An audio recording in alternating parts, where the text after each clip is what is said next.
ये बड़ी खबर बीकानेर से। शिक्षक भर्ती में पुलिस की कार्रवाई। पुलिस ने 2 लोगों को गिरफ्तार किया। कोचिंग संचालक राजाराम और सीताराम बिश्नोई को दबोच लिया। 1 लाख नकदी और 3 ब्लैंक चेक बरामद किए हैं।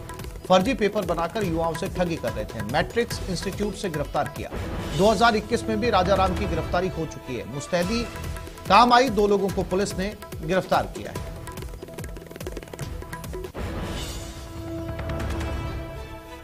तो आज एग्जाम और आज ही लगातार पुलिस की सर्विलांस। ये जोधपुर के बाद बीकानेर में 2 लोग दबोचे गए। बताया जा रहा है नकली पेपर बनाकर बेचने की कोशिश। मनीष हमारे साथ जुड़ गए हैं बीकानेर से। मनीष, क्या अपडेट? 2 लोग जो है वो पुलिस के हाथे लगे हैं। क्या पेपर था या नकली पेपर? जी, 3rd ग्रेड टीचर भर्ती परीक्षा से पहले पुलिस की मुस्तैदी काम आई है। पुलिस ने 2 लोगों को गिरफ्तार किया है। राजाराम बिश्नोई हैं जो मैट्रिक्स इंस्टीट्यूट का संचालक हैं, और इसके अलावा जो सीताराम बिश्नोई हैं, दोनों ही राजाराम और सीताराम बिश्नोई को पुलिस ने गिरफ्तार किया है। मैट्रिक्स इंस्टीट्यूट से इनको गिरफ्तार किया गया है। दरअसल दोनों ही जो आरोपी हैं ये फर्जी आंसर की लेकर के और युवा जो है परीक्षा देने जा रहे थे उनको बरगला करके उनसे ठगी की कोशिश में जुटे हुए थे। पुलिस को इनपुट मिला तो पुलिस ने तुरंत कार्रवाई की और इन दोनों को गिरफ्तार किया है। इन दोनों से फिलहाल पुलिस को 1 लाख रुपए नकद और 3 ब्लैंक चेक, खाली चेक इनसे बरामद हुए हैं। पुलिस इनसे तफ्तीश में जुटी है। वही जानकारी है कि ये भी सामने आई है कि जो राजाराम बिश्नोई ये मैट्रिक्स इंस्टीट्यूट का जो संचालक है, ये पूर्व में भी 2021 में भी 2 साल पहले भी ये गिरफ्तार हो चुका है। और जो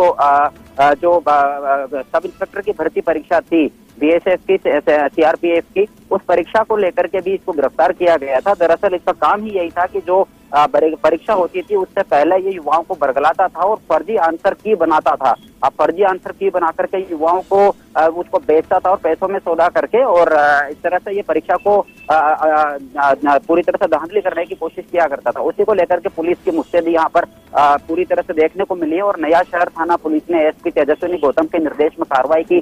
दरअसल पुलिस पहले से अलर्ट थी और जितने भी इस तरह की गड़बड़ी फैलाने वाले लोग थे उनके फोन को सर्विलांस पे ले रखा था। उनको सर्विलांस पर लेने के बाद में पुलिस को जब शिकायत मिली कि कहीं ना कहीं पर जो राजाराम है पहले गिरफ्तार हो चुका है इसी तरह के फर्जी मामले में भी परीक्षा को लेकर के, वो कहीं ना कहीं फिर से एक और गड़बड़ी की कोशिश में जुटा हुआ है। तो उसी को लेकर के पुलिस ने बड़ी कार्रवाई को अंजाम दिया है। जी मनीष, अभी इनसे और पूछताछ होनी है? जी, निश्चित तौर पर जो नया शहर थाना पुलिस है वो इन बदमाशों से, आरोपियों से, दोनों से पूछताछ करने में जुटी हुई है। और आगे भी इनके साथ में गिरोह में कौन कौन लोग शामिल हैं इसके भी खुलासा होने की संभावना रहेगी। और आज से पहले जिस तरह से इनसे जो नकदी बरामद की गई है, 1 लाख रुपए इनसे कैश बरामद किए गए हैं, तो इनको पैसे किसने दिए हैं और किस तरीके से इनके पास में पैसा है, इनको लेकर के भी पूछताछ की जाएगी। तो निश्चित तौर पर जो पुलिस पूछताछ है उसमें कहीं ना कहीं और भी खुलासे होने की पूरी संभावना रहेगी। जी, इसमें से एक आरोपी मनीष पहले भी जो है गिरफ्तार किया जा चुका है और एक बार फिर से जो है वो उसी हरकत को अंजाम दे रहा था। जी, निश्चित तौर पर जो मैट्रिक्स इंस्टीट्यूट का जो संचालक है राजाराम बिश्नोई, ये पहले भी गिरफ्तार हो चुका है और सीआरपीएफ की जो मंत्रालयिक जो परीक्षाएं होती थी उनको लेकर के ये गड़बड़ी किया करता था।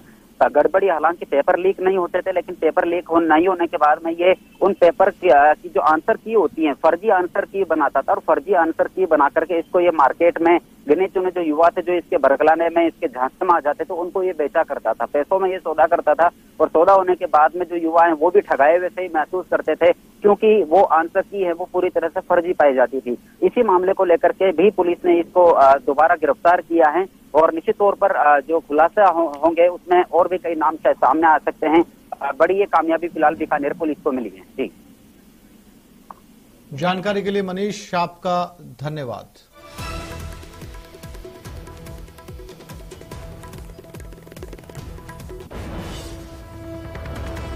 तृतीय श्रेणी भर्ती परीक्षा से जुड़ी बड़ी खबर। जोधपुर कथित पेपर लीक मामला। जोधपुर मामले की कर्मचारी चयन बोर्ड ने जानकारी ली। जोधपुर पुलिस ने चयन बोर्ड चेयरमैन से जानकारी ली। राजस्थान कर्मचारी चयन बोर्ड अध्यक्ष हरिप्रसाद शर्मा ने न्यूज 18 से कहा, फर्जी पेपर बेचने के नाम पर ठगी का मामला लग रहा है। जोधपुर में पेपर लीक जैसा नहीं मिला कुछ भी, प्रारंभिक तौर पर कोई सबूत। जोधपुर पुलिस अब इसकी गहराई से जांच कर रही है। कर्मचारी चयन बोर्ड अध्यक्ष ने इस पूरे मामले की जानकारी जोधपुर से ली। प्रथम माना जा रहा है कि पेपर लीक से जुड़ा हुआ यह मामला नहीं है। और लवली हमारे साथ जुड़ गए हैं। लवली, कर्मचारी चयन बोर्ड के अध्यक्ष ने जानकारी ली है और उनका जो कहना है वो कि लग नहीं रहा है, यानी श्योर वो भी नहीं है। देखिए, उन्होंने साफ किया है कि अभी जो पेपर उनके पास मिला है, जो प्रारंभिक जानकारी मिली है जोधपुर के एसपी से, उनका ये कहना है कि जो पेपर अंदर चल रहा है, जो पेपर उन्होंने मंगाया है, वहां पर जो पेपर मिला है उसे चेक किया गया है, तो पेपर के अंदर जो प्रश्न है वो उससे मिलते हुए नहीं है। तो एक बहुत बड़ी राहत की सांस जो है वो सरकार और प्रशासन ने ली है। फर्जी पेपर जो है वो बेचने के लिए ये गिरोह जो है जालोर और आसपास के इलाकों से जोधपुर में आया था। फिलहाल इस गिरोह के लोगों से पूछताछ की जा रही है, पड़ताल की जा रही है, कड़ाई से पूछताछ का जो काम है वो शुरू कर दिया गया। वहां पर कर्मचारी चयन बोर्ड के अध्यक्ष ने शांति बनाए रखने की और अफवाह न फैलाने की अपील भी की है अभ्यर्थियों से और कहा है कि बोर्ड की ओर से औपचारिक सूचना जो है वो जारी की जाएगी। फिलहाल जो जोधपुर के पुलिस कमिश्नर है उनसे उनकी बातचीत हुई है और उन्होंने पूरी मामले की जानकारी लेने के साथ में जो चयन बोर्ड की जो तमाम मेंबर्स जिनकी ड्यूटी वहां पर लगाई गई है उन्हें भी मौके पर भेजा गया पूरी पड़ताल के लिए। और ये कहा जा रहा है कि जो प्रश्न पत्र उनके पास मिला है वो फर्जी प्रश्न पत्र बेचने के नाम पर वहां पर पहुंचे थे और फर्जी प्रश्न पत्र जो है वो बेचने के नाम पे लोगों को झांसा दे रहे थे कि उनके पास पेपर है और वो श्योर पेपर है और वो पेपर आज की परीक्षा से मिलता जुलता है। तो इस तमाम पूरे घटनाक्रम को लेकर के ये बयान जो है वो बहुत अहम मायने रखता है। अभी अभी हमारी उनसे बात हुई है, उन्होंने इस बात को पूरी तरह से स्पष्ट किया है कि किसी भी प्रकार से पेपर लीक जैसी कोई घटना नहीं है। आप ये जो फर्जी लोग मिले हैं, गिरोह के लोग मिले, इनके पास में एक फर्जी पेपर मिला है। ये फर्जी पेपर बना करके ठगी का ये मामला लग रहा है प्रारंभिक तौर पर और इस पूरे मामले में जो जांच पड़ताल है अभी और गहनता से की जा रही है। कुछ देर के अंदर जोधपुर पुलिस जो है जोधपुर के अंदर इस पूरे मामले का जो है वो खुलासा करेगी। उन्होंने कहा है कि उन्होंने पुलिस से कहा है कि तत्काल प्रभाव से पूरे मामले की जांच होने के बाद में इसे मीडिया के सामने रखा जाए और बताया जाए पूरा पारदर्शी तरीके से कि आखिरकार ये पूरा माजरा क्या था। क्योंकि सोशल मीडिया का जमाना है, लगातार नित नई बातें अफवाहों के साथ में व्हाट्सएप पर वायरल होती है। तो ऐसे में कर्मचारी चयन बोर्ड के अध्यक्ष ने न्यूज 18 से कहा है कि वो साफ तौर पर पूरी जानकारी देने के लिए तैयार है। उनके पास जो जानकारी आई है उसके मुताबिक उन्होंने पूरी जानकारी लेने के बाद में बताया है कि पेपर प्रारंभिक तौर पर फर्जी मिला है। पेपर लीक जैसी कोई घटना जो है वो राजस्थान में नहीं है और कहीं से भी। अभी फिलहाल पेपर का जो पारी जो है वो थोड़ी देर में पूरी होने वाली है, आधे घंटे का समय है, आधे घंटे के बाद में पेपर भी बाहर आएगा तो पता लग जाएगा कि पेपर। लेकिन आपने बताया कि उन्होंने कहा कि कुछ जो है वो ये प्रश्न पत्र है जो पकड़ा गया है, ये कुछ सवाल मिल रहे हैं, यानी कुछ सवाल तो हैं जो इस समय एग्जाम में आए हैं पेपर में।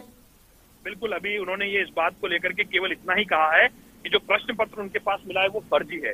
उस प्रश्न पत्र में कहीं भी जो सवाल आज आए हैं वो सवाल उन्होंने चेक करवाए हैं, वो प्रश्न पत्र के सवाल नहीं है।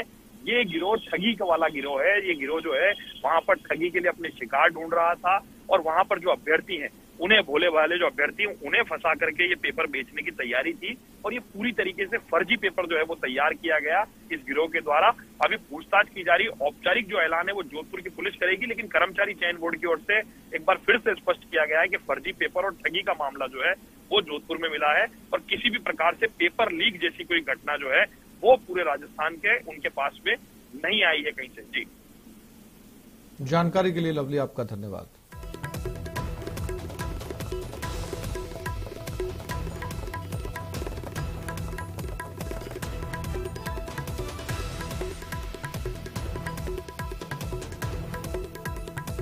जोधपुर में पेपर लीक जैसा प्रारंभिक तौर पर कोई सबूत नहीं मिला है, फिलहाल जांच जारी है।